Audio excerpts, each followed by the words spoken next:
I've got a place I need to go. Get out of the car right now. Can't you walk to the shelter? My husband said this in the car on the way to the evacuation shelter right after the hurricane hit. It goes without saying that it's impossible to walk in the midst of such a storm.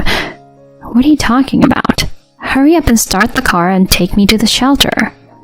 While making such an appeal, I was silently dragged out of the car by my husband.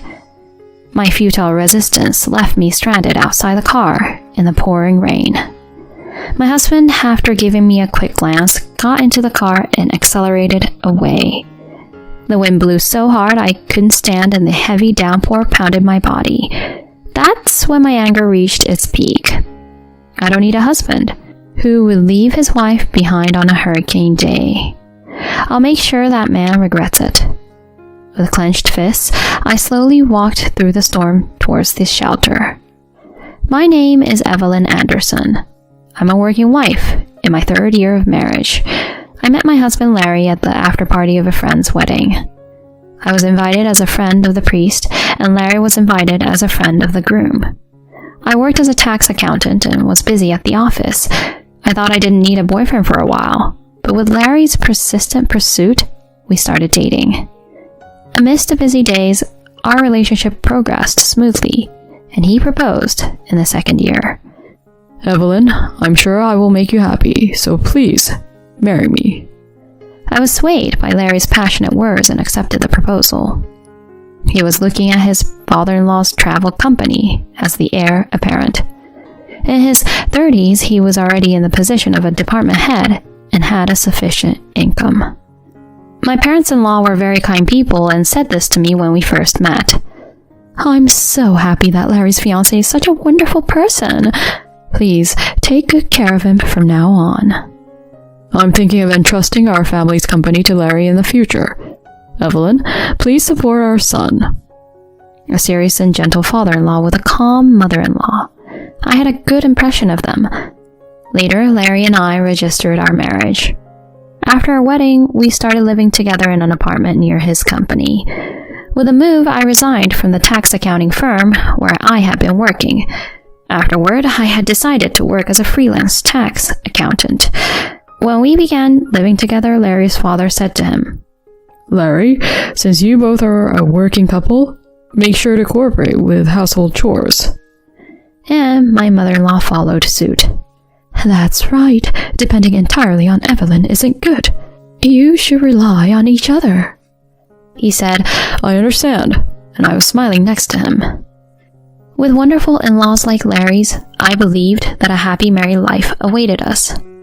Up until that moment, I had unquestioningly believed it. However, after living with Larry, I realized something. He had absolutely no domestic skills. He didn't know how to cook, and he didn't even know how to operate the washing machine. He had lived with his parents for so long, so it might be understandable to some extent. Thinking that, I tried to teach Larry about household chores, but he responded with a reluctance. I'm just not motivated to do housework. Huh? Once you're married, isn't housework the wife's job? Don't even think about making me do it. But your father and mother said to cooperate, didn't they? That's just giving the right answers in front of our parents. But I don't do housework. Don't even think about tattling to your parents. They'll think you're an incapable wife. After that, Larry began to unapologetically push all the household chores onto me. I appreciate that my father-in-law asked me to do the taxes for his company when we got married, but I am a freelance tax accountant and have to look for other work. Even though I was quite busy, Larry always came home on time, lounged around, and never offered to help. However, since we were already married, I was a wife. That's what being a wife meant. I told myself that and managed all the household chores on my own. Around a year into this married life, I found out I was pregnant. While Larry seemed pleased, he casually says something like this. Even during pregnancy, don't slack off on household chores, as you have been. Huh? Larry, won't you help out? When the child is born, childcare will also be your responsibility, Evelyn. You need to get used to busy days from now. With those words, Larry still refused to help at all. I was starting to give up. Soon after that, I was told at the obstetrician's office that the baby's heartbeat cannot be detected. The result was an early miscarriage. The doctor encouraged me, saying, "It happens all the time." But I had assumed that things would go smoothly until the birth, and I was devastated. When I reported this in tears to Larry, he had this to say. "I was actually getting a bit excited that we'd have a child. The cause must be with you, right?" Well, the doctor said there wasn't any specific cause, and it's just something that happens. "Excuses won't cut it. Make sure it works next time." Saying that, Larry quickly went to take a bath. I stood there in astonishment, watching his back. We had already informed our parents about the pregnancy, so when I told them about the unfortunate result, my mother-in-law immediately came to me. "You don't have to worry. More importantly, you need to take care of yourself now, Evelyn." "Mom, thank you." "Dad was worried too. Take your time to recover, and please come to our place when you're feeling better." "Yes." The first kind words spoken to me after the miscarriage brought me to tears. My mother-in-law kept patting my back. I was grateful for having such kind in-laws. Afterward, I never forgot their kindness and served my in-laws well. I completed the tasks my father-in-law requested flawlessly, gave them gifts on special occasions, and often had tea with my mother-in-law. My in-laws treated me like their own daughter, and we had built a good relationship. On the other hand, my relationship with Larry wasn't going well. Since the miscarriage, Larry's attitude towards me had become even colder. He would ignore me when I tried to talk to him or would sigh in annoyance. Additionally, he frequently mentioned that his work had become busier, which meant he was absent from home more often. I felt lonely about this situation, and one day, Larry had left his phone in the living room while he was in the bath, and a message had arrived on it. "Thank you for meeting with me today, and I'll see you tomorrow." The sender's name was Jasmine Tanny, a name I didn't recognize. I tried to check the contents of the phone while trying to control my pounding heart, but it was locked, and I couldn't open it. Afterward, I asked a secretary at Larry's company with whom we were friendly, and found out that Jasmine Tanny was a new employee in Larry's department. When I saw her photo, Jasmine was a young and petite woman. He was cheating on me behind my back? And with a colleague? However, I couldn't confront him without solid evidence. I decided to use my savings and hired a private investigator to look into Larry's actions. At that time, the weather forecast warned of an approaching hurricane. Moreover, it was reported to be a powerful and large hurricane, likely to make landfall. I had been stocking up on disaster preparedness supplies for a few days, and finally the typhoon made landfall. Larry also had a day off from work, so we were at home from the morning.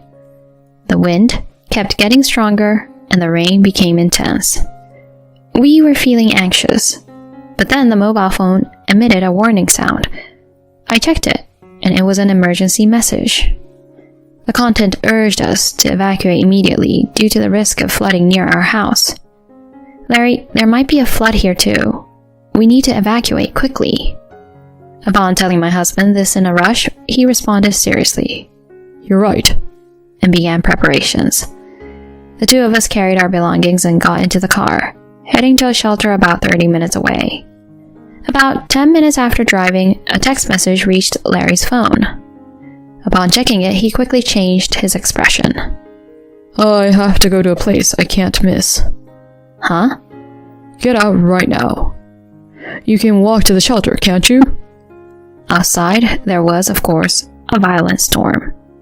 Walking in such conditions was almost impossible. "What are you saying? Get the car out and take me to the shelter." I complained, but Larry silently started to pull me out of the car. Resistance was in vain, and he threw me out into the pouring rain. After glancing at me, my husband got back into the car and drove away hastily.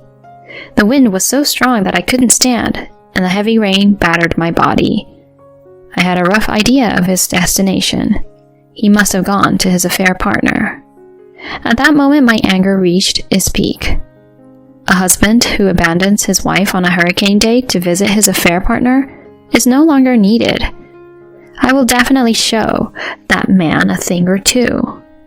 I clenched my fist tightly and began walking slowly toward the shelter, filled with determination. 40 minutes later, I finally arrived at the shelter. The people at the shelter, seeing me in tatters, said things like, "Did you walk here? Where's your family?" and handed me towels and blankets. I accepted them and expressed my gratitude.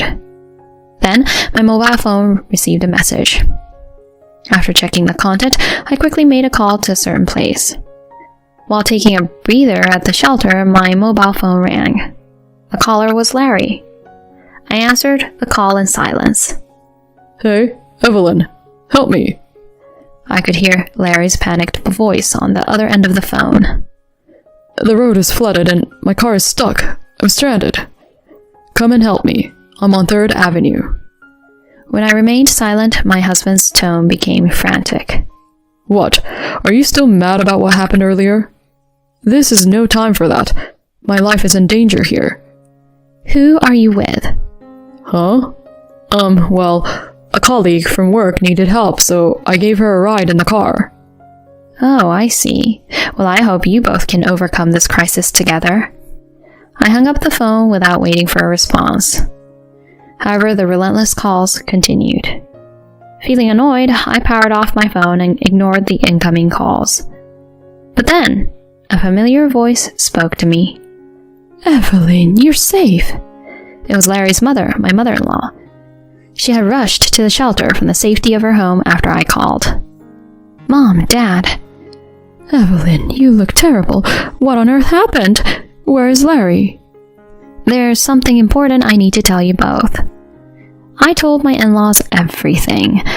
The way Larry was treating me at home, how he forcibly dropped me off on our way to the shelter, and about Larry's affair. An hour later, a battered Larry and Jasmine showed up at the shelter. When Larry saw me, he immediately started blaming me. "Hey, I called you multiple times and you hung up on me. Thanks to that, it was really tough." "Oh, really? How so?" "I had no choice but to abandon the car before it got engulfed by the water. In the end, I had to walk for 30 minutes to get here. If you had come to help me, I might not have gone through this ordeal." Next to the agitated Larry, Jasmine was drying her hair with a towel, her face stern. I calmly asked her, "The place you abandoned me to reach, is it her place?" Larry reacted with a shocked expression. "No, it's different. I got a sudden work-related matter that required me to go to the office. I happened to see her on the way and offered her a ride." "Larry, is that the truth?" At that moment, with arms folded, my father-in-law appeared. Beside him was my expressionless mother-in-law. "Huh? What are you doing here with my parents?" "Just answer the question. Are you telling the truth?" My father-in-law asked in a low voice, and Larry's eyes started to wander. "Of course, it's the truth. What are you getting at?" "Then what is this?" I thrust my phone screen in front of Larry. The evidence of his affair that I had obtained through a detective agency was clearly displayed. Photos of him kissing Jasmine and entering questionable places. There was no way to deny any of it. What is this?" I explained it to the stunned Larry. I had suspected my husband's strange behavior for a while, so I had requested an investigation. Right after being abandoned by Larry and making it to the evacuation center on my own, these photos were sent to me by the detective agency. "Huh? So my dad and mom..." Larry looked back and forth between me and my in-laws in a daze. My mother-in-law spoke to him in a cold voice. "I've already seen the evidence from Evelyn. You have a lot of nerve to cheat on your wife with an employee." My in-laws glared at Larry. At that, Larry suddenly became flustered. No, this is a misunderstanding. I didn't intend to hurt Evelyn. It was just a fling. Upon hearing this, Jasmine became furious. What? Larry, what are you saying? You told me you love only me and want to remarry. Hey, shut up. You said there was no love for your wife anymore. Was that a lie? Jasmine, screaming loudly, was silenced by a cough from my father-in-law. Larry, I'm disappointed in you. Not only did you betray Evelyn, who supported you, but you also threw her out on such a stormy day, exposing her to danger. That's not something a human should do. Dad? I must have spoiled you too much. I'm firing you and cutting off the parent-child relationship. Jasmine, I plan to discharge you from caregiving too. What? Larry and Jasmine suddenly started panicking. Larry clung to his mother, only to be coldly pushed away. Now my husband approached me. Evelyn, please, forgive me. You're the only one for me. Ask my dad and mom to reconsider, please. I shoved Larry with all my might, and as he fell, I seized the opportunity to lay down a few cutting words. Enough! I'll never forgive you. A man who abandons his wife on a stormy day? I'll pass. We can get a divorce, and you can pay us both alimony. The rest is up to you and your newfound love. Do whatever you want. Well, we're still a married couple, aren't we? As Larry bows his head, Jasmine jumped in. Hey, what about the future position of the company president's wife? It's troublesome to lose both the position and the car. This wasn't the deal. Ugh, shut up. It's mostly because of you. Huh? Are you saying it's my fault? Before long, they started an ugly argument. It turns out their relationship was fragile enough to crumble like this. I observed them with a detached gaze. Eventually, my in-laws sighed and took me away, leaving them behind. Later, Larry and I divorced. Larry quickly paid the $30,000 in alimony, and my in-laws also transferred a substantial sum as compensation for the trouble. True to their declaration, my in-laws cut off all ties with Larry. On top of that, my father-in-law fired both Larry and Jasmine. Jasmine became unemployed, and I demanded alimony as I had declared. Jasmine's parents ended up repaying it, as Jasmine had no savings. When her parents learned of their daughter's behavior, they were furious and took Jasmine back to the countryside. Thus, Larry and Jasmine had a complete breakup. Larry, paying alimony, having no savings, and being unemployed, reportedly ended up in a rundown apartment, desperately searching for employment. Regardless, it's no longer my concern. On the other hand, armed with the compensation, I moved and started living on my own. I continued my work as a tax accountant, with my father-in-law still providing me with job opportunities. Occasionally, I have tea with my mother-in-law. From now on, I want to focus on my own career, work hard, and find truly trustworthy people.